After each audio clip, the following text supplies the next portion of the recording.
Terima kasih kepada panutan kami, Pak Jokowi, yang menjadi inspirasi buat PSI.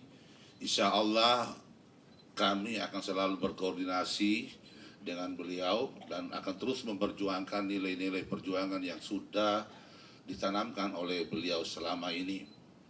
Terima kasih juga tentunya kita sampaikan kepada Bapak Prabowo sebagai Presiden Republik Indonesia yang dengan tegas dan tanpa malu dan terus terang selalu menyampaikan dan memberikan pujian bahwa Pak Jokowi adalah salah satu presiden yang sudah banyak memberikan legacy, banyak membangun negeri ini, banyak memberikan keberhasilan dalam kapasitas Pak Jokowi sebagai presiden maupun dalam kapasitas pribadi yang menemani beliau dan menjadikan beliau menjadi Presiden Republik Indonesia. Sedikit tentunya presiden yang sudah berhasil, yang mau mengakui atau mau jujur mengakui atau bantuan atas keberhasilan. Ini menjadi teladan buat kita semua. Tentunya kita berharap tidak sampai pada titik itu, karena akhir-akhir ini kita semua sama melihat bahwa di tengah situasi bangsa yang tidak sedang baik-baik saja, terjadi kegaduhan yang luar biasa yang sedang menimpa, yang ditujukan kepada orang tua kita, inspiratif kita, panutan kita Pak Jokowi.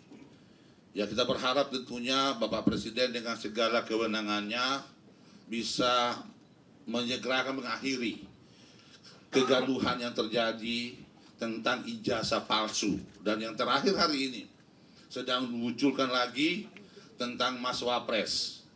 Nah, kita berharap semua dari keluarga besar PSI, ini dari Kemendiknas, untuk segera memberikan ketegasan terhadap tentang keabsahan ijazah yang sedang dipermasalahkan oleh oknum-oknum yang memang sengaja mencari-cari atau sedang membuat kegaduhan, seperti yang dikatakan oleh Bapak Presiden, bahwa oknum-oknum ini memang adalah orang-orang yang sengaja membuat kegaduhan di negara kesatuan Republik Indonesia. Kondisi bangsa hari ini sedang tidak baik-baik saja.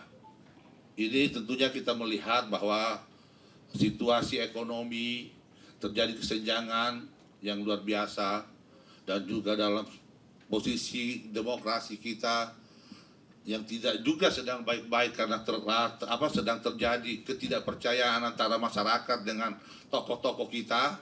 Nah, tentunya saya berharap kader PSI dalam kondisi seperti ini bisa berkontribusi untuk menyelesaikan permasalahan, berkontribusi untuk bisa menyelesaikan permasalahan yang sedang dihadapi oleh bangsa ini.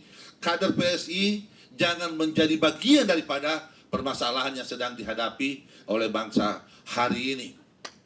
Saya berharap dengan segala potensi yang dimiliki oleh PSI hari ini bisa bersama-sama dengan pemerintah untuk kita berkontribusi menyelesaikan permasalahan ini. Untuk PSI sendiri, pertanyaan kita bahwa 2029 seperti yang disampaikan oleh Ketua Umum tadi, tentunya ini harus menjadi tanggung jawab kita semua. Kenapa? Pertanyaannya harusnya bukan lagi apakah PSI akan lolos pada pemilu 2029. PSI harus bertekad untuk menjadi pemenang, harus bertekad untuk menjadi menang besar pada pemilu 2009. Karena kenapa? Tentunya dengan pengalaman kekalahan 2 pemilu haruslah menjadi modal buat kita untuk melakukan introspeksi diri, melakukan evaluasi apa permasalahan yang dihadapi oleh PSI dalam 2 pemilu sehingga kemudian kita tidak lolos, sehingga kemudian kita kandas untuk masuk pada parliamentary threshold yang ditetapkan oleh KPU. Ini yang harus kemudian menjadi yang harus kita jawab. Kalau permasalahan ini kita mampu inventarisir, maka kemudian kepengurusan yang baru selesai dilantik hari ini harus mampu memberikan jawaban terhadap permasalahan yang dihadapi oleh PSI 10 tahun yang lalu. Tapi kemudian, kalau kemudian PSI tidak mampu melakukan evaluasi dan mau mengkritik dirinya, maka harapan-harapan itu hanya akan menjadi pepesan kosong yang seperti apa yang disampaikan oleh Ketua Umum tadi. Tentunya keinginan untuk melakukan evaluasi kepengurusan itu menjadi kebutuhan organisasi. Ketika terjadi evaluasi kepengurusan, percayalah bahwa itu bukan karena suka dan tidak suka. Insya Allah kepengurusan ke depan kita akan bentuk satu standar penilaian untuk siapa yang akan tetap bertahan di Dewan Pimpinan Pusat dan siapa yang harus keluar dari Dewan Pimpinan Pusat untuk kepentingan organisasi, bukan untuk tidak suka dan tidak suka. Ke depan tidak ada lagi pikiran-pikiran orang PSI lama maupun orang PSI baru. Tapi semua kita harus samakan cara pandang kita bahwa yang ada adalah PSI dengan cara berpikir baru untuk kepentingan bangsa dan negara. Ini yang harus kita tanamkan pada diri kita. Waktu 3 bulan saya pikir adalah waktu yang cukup. Kedepannya di samping tidak hanya kesekretariatan, tapi sebelum kita memulai kerja konsolidasi, Pak Sekjen mungkin menjadi kebutuhan organisasi kita adalah menyiapkan sistem kepartaian yang komprehensif, sehingga ketika ada kebijakan-kebijakan partai yang diambil harus berbasis aturan yang memang betul-betul sudah menjadi kesepakatan di internal partai, sehingga di dalam partai ini tidak ada lagi si fulan orang si ini, orang si ini, tapi semua adalah orang ketua umum. Dalam berorganisasi haruslah kita tanamkan pada diri kita kerelaan kita untuk dipimpin dan kerelaan kita untuk memimpin. Siapapun ketua umum, itu adalah kewajiban kita untuk taat kepada ketua umum. Tidak dipandang siapa yang lebih tinggi, siapa yang lebih pintar, tapi siapa ketua umum, disitulah patron kita. Tidak ada matahari kembar di partai ini menurut saya. Saya hadir di partai ini untuk mendampingi ketua umum, insya Allah untuk memimpin konsolidasi bersama-sama. Saya juga tidak akan bisa menjadi apa-apa tanpa ada kita semua untuk bisa bekerja sama.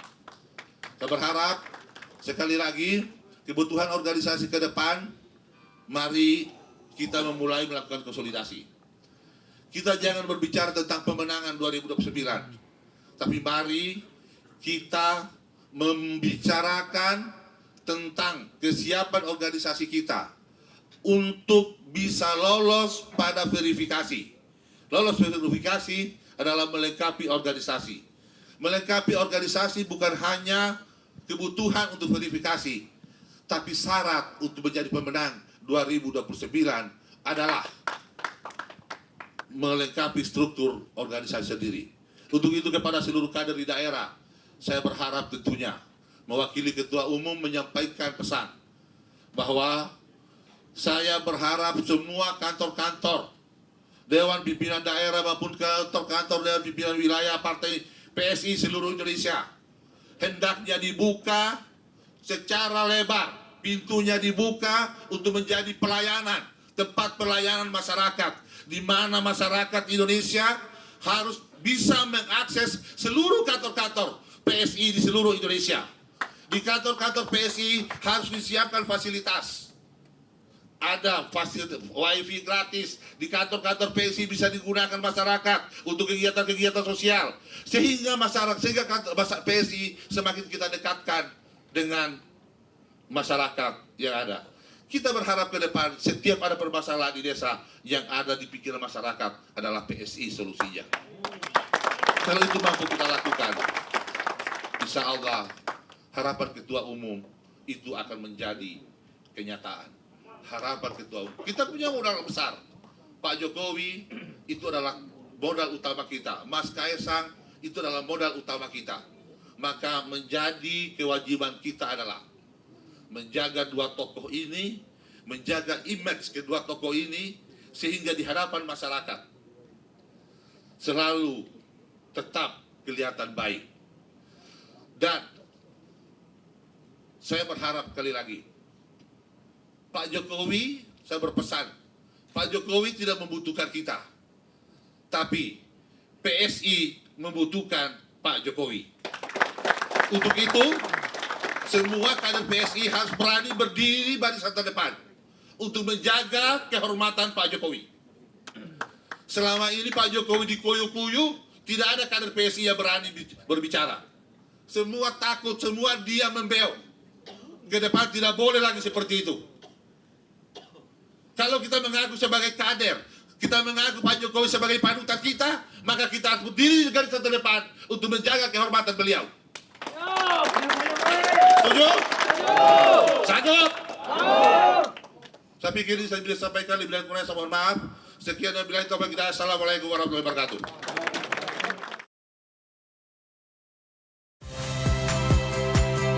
Saya Magister Tarigan. Saksikan program-program Kompas TV melalui siaran digital, pay TV, dan media streaming lainnya. Kompas TV, independen, terpercaya.